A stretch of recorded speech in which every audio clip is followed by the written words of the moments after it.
My name is Karen. I'm a 25-year-old employee. My grandfather, who raised me, passed away 6 months ago.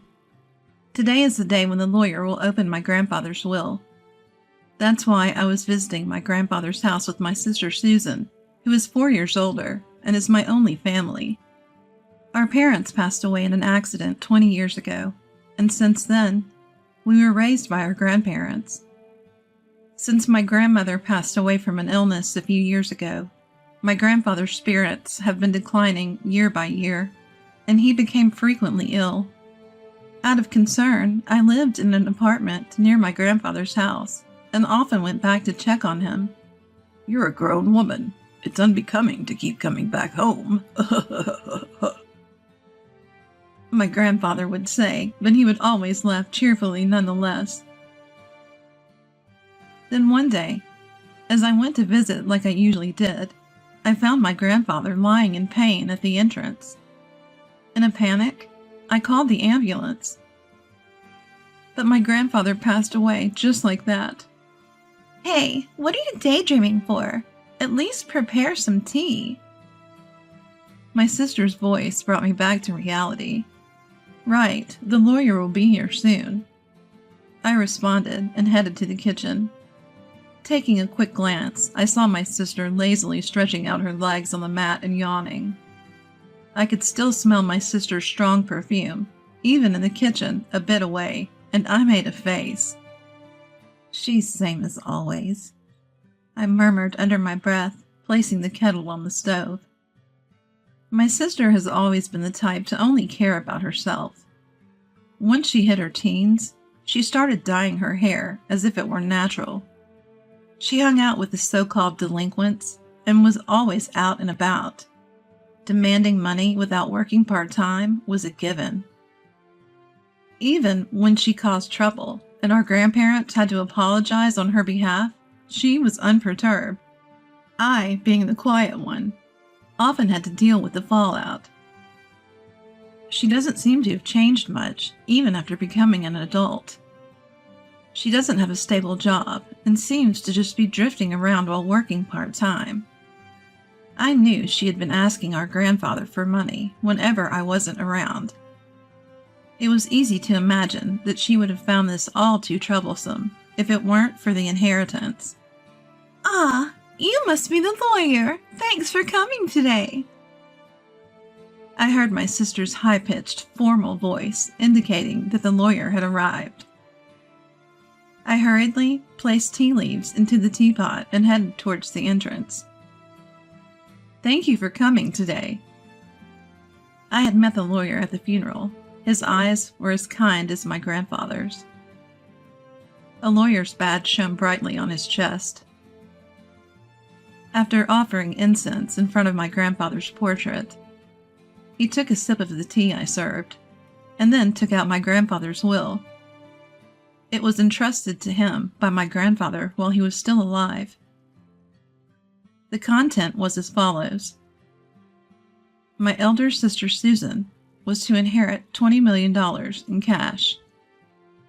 And I, the younger daughter, was to inherit this house and the land it sits on. Upon hearing this, my sister burst out laughing.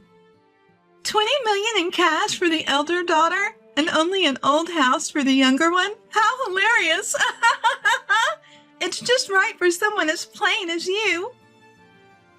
"It's not just the house. There's also the land," I retorted, to which my sister laughed snidely. "The value of this land in such a godforsaken place is hardly surprising. I would have preferred cash. I guess Grandpa must have had a soft spot for me after all." I can't deny that I am a bit shocked. I suppose my grandfather wanted me to protect his beloved house and land where he spent his life with my grandmother. "Huh, a house and land. That's pretty awesome, isn't it?" Brian, my boyfriend, exclaimed in surprise after hearing my story. I shook my head, implying it's not as great as it sounds. "Not really. My sister inherited $20 million in cash. That's more impressive." I felt a sense of emptiness saying it out loud. Even though I was being modest, verbalizing it felt like an acknowledgement. Wow, beautiful. And have money now? She's the Moores. The better victory. I shot Brian a side glance for his insensitive comment. Realizing his gaffe, he joked. Your comfort means more to me than money, Karen. Brian has been my boyfriend since I started working. We met at a social event, and being of the same age, we clicked well. I've introduced him to my grandfather and my sister. While he hasn't proposed yet, I have been considering marriage. Today was our first date in a while, and I ended up telling Brian about my inheritance. I suppose it was because I thought he would become my husband someday. I had no idea I would come to regret this. A few days later, I was visiting the family home I had inherited from my grandfather. I had intended to clean and sort out my grandfather's belongings. The property was large, but the house was modest. I figured I could manage it on my own. I looked around the house and pondered. It's close to my workplace. Maybe I should move here. Living here leisurely with a cat doesn't sound too bad. There would be no rent to pay, and while there might be maintenance costs for deterioration, I have been working hard and saving, so it shouldn't be a problem. Maybe someday with Brian. Feeling embarrassed at the thought, I shook my head vigorously. I rolled up my sleeves to begin cleaning. Just then, I received a call. My sister's name appeared on my smartphone screen. Sis, what's up? Hey, Karen! Having fun all by yourself in that old house? My sister seemed to be drunk. She always had a unique way of extending her words, but today it was particularly bad. Sis, you're drinking, aren't you? It's still afternoon. I pointed out with a sigh, to which she exaggeratedly sighed back. Oh, you're such a Miss Goody Two-Shoes. I was right. She had been drinking. I was thinking about moving here eventually. I answered my sister's question, hoping to end the conversation quickly. Really? I'm enjoying a suite in a luxury hotel right now. My sister raised her voice in a somewhat exaggerated way. Guess who I'm with right now? I have no idea. Boring? It's that kind of attitude that'll make Brian dislike you. What? I'm sorry, Karen. I was flabbergasted when Brian's voice took over the line. The sudden intervention of Brian threw me off balance. Dizzying question marks pop up in my head. But I resent my imagination. At this point, a disgusting imagination had been completed in my head. Surprised, huh? My sister's mean-spirited voice chimed in. Ever since you introduced him to me, I thought Brian was quite a catch. She rattled off boastfully about how she had been attracted to Brian since I introduced him, how she knew where he worked because of me, and how she had approached him as soon as he left work. He came along readily when she asked. He told her that she was hundreds of times more attractive than me. I listened in stunned silence. Karen, I'm really sorry. The next voice I heard was Brian's again. Tell me it's a mistake.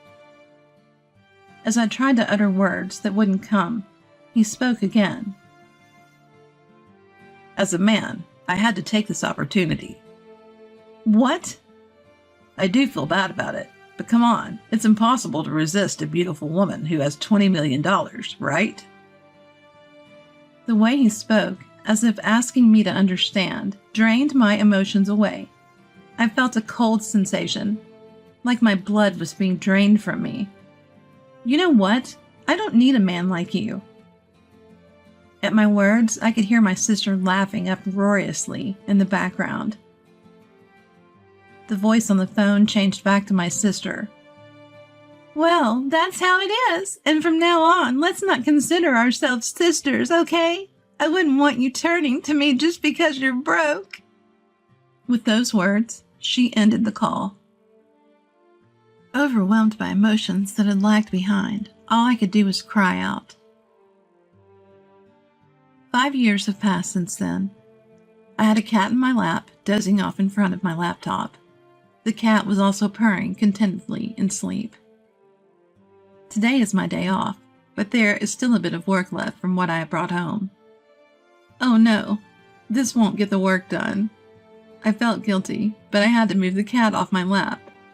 Just as I reached out, my phone started to ring. An unfamiliar number was displayed on my smartphone. Thinking it could be work-related, I answered the call without any suspicion. Hello? Karen, long time no see. I instantly knew who it was and froze. The distinctive way of speaking was unmistakably my sister's. It's you, Karen, isn't it? I can tell just from your initial hello. After all, I'm your big sister. 5 years had passed, which should make Susan 34. A smirk formed at the corner of my mouth at her unchanging way of talking. You're just the same. By the way, I came home and there's a hotel standing. Did you sell the house? That's none of your business. Oh, come on. It's quite a grand hotel, huh? You must have made a good chunk of change, huh? Getting fed up, I was about to end the call when she started to chatter about her current situation.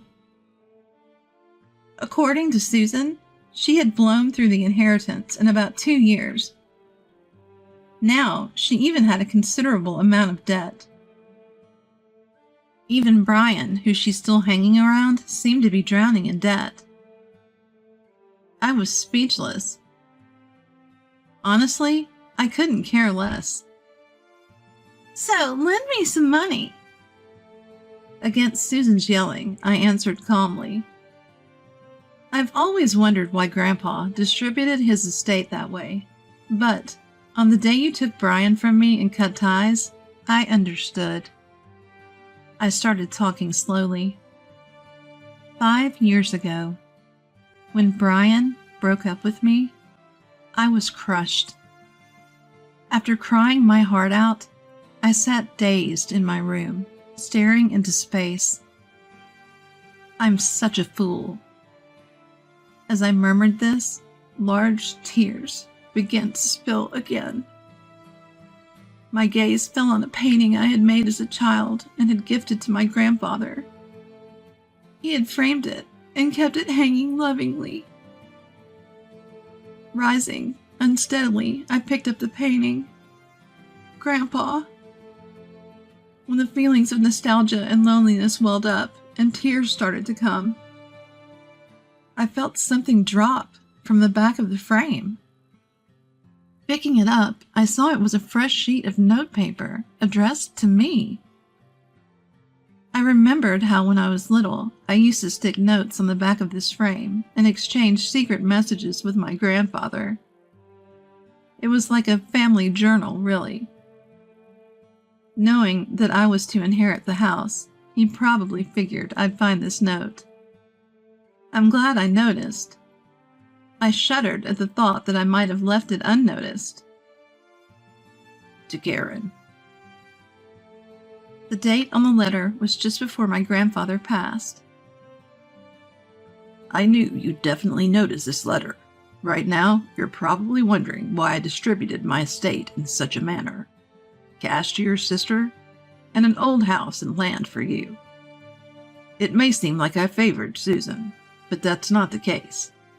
Despite any claims of favoritism, I wanted to leave most of my estate to you, who cared for me till the end. I finally understood what had been bothering me. No matter what, Grandpa thought more of me, huh? I'm sure I was deeply hurt by Susan's words at that time. Despite having loved my grandfather more, a kind of jealousy, I continued to read the letter. But Susan would not be satisfied with a regular division. This child, even as her grandfather, I must admit, she's terribly greedy. Exactly, Grandpa. She even took my boyfriend from me. That's what I want to tell him in my heart. That's why I arranged it this way. If at first glance Susan appears to have received the better deal, she won't pay attention to your share. According to Grandfather's letter, the value of this land in our area is continuously increasing due to ongoing urban development. As of the time I'm writing this, it's not worth Susan's $20 million yet, but the value of this land will surely increase in the future. When I read this far, my eyes widened in surprise. You can live here if you're attached to it, or you can sell it when its value rises enough to make a good profit. All I want is for you to be happy. When I finished conveying the content of the letter, Susan clicked her tongue and said, "That old hag!" I lived in that house for a while, but when my marriage was settled, I decided to sell the house just like Grandfather's letter said. The land value had risen enough. Anyway, I'm never lending you money. Susan seemed frustrated, but as if she had a good idea, she said this. "Right, if you want, I can give Brian back to you. So help your sister. It's a good deal, right?" At this moment, I heard something snap inside of me. Enough is enough. You've been taken care of by Grandpa, and yet you haven't shown a hint of gratitude. I despise you for that, and you're not my sister anymore. And besides, I'm already married. I don't need Brian, and I don't even want to see his face. Stay out of my life for good. I said what I needed to say and hung up. I quickly set up call blocking, and my cat on my lap was cowering on the bed. I quickly picked up my cat and said, "I'm sorry." After that, it seems Susan contacted Brian, and they both stormed into our old house. Did they try to return Brian to me? There's a respectable inn there now, but they must have misunderstood something and were shouting that they were my relatives. Even though I just sold the land and had nothing to do with it. It's simple for those two. I sold the land, and an inn was built, equals I must be the owner of the inn. Of course, the staff reported to the police. The two of them were arrested because they had destroyed several items in the inn. Furthermore, it was discovered that they had been committing marriage fraud for money in the past. It seems they'll be sent to prison together. I was also questioned by the police, but I was able to prove that I had no involvement quickly, as we were estranged, and was released. As my husband, who came to pick me up, and I were walking through the station, we heard screaming and turned our gaze. And there were Susan and Brian, whom looked completely different. Fortunately, they didn't notice us. Both of them had messy hair, worn-out clothes, and looked nothing like the two people I remember. Especially Susan, who never skipped her makeup and fashion, looked even more different. They were probably being moved into a different location. As I watched the two of them, filled with a sense of melancholy, my husband and I locked eyes. I grabbed the hand he extended, and we left the police station. "Are you okay?" My husband, always concerned, looked at me with gentle eyes. "I'm okay. I have you, and this little one." I touched my barely noticeable belly and smiled back. In my belly, a new member of our family is growing. Money is important, but there's something even more valuable. That's what I want to teach our child, with my husband by my side.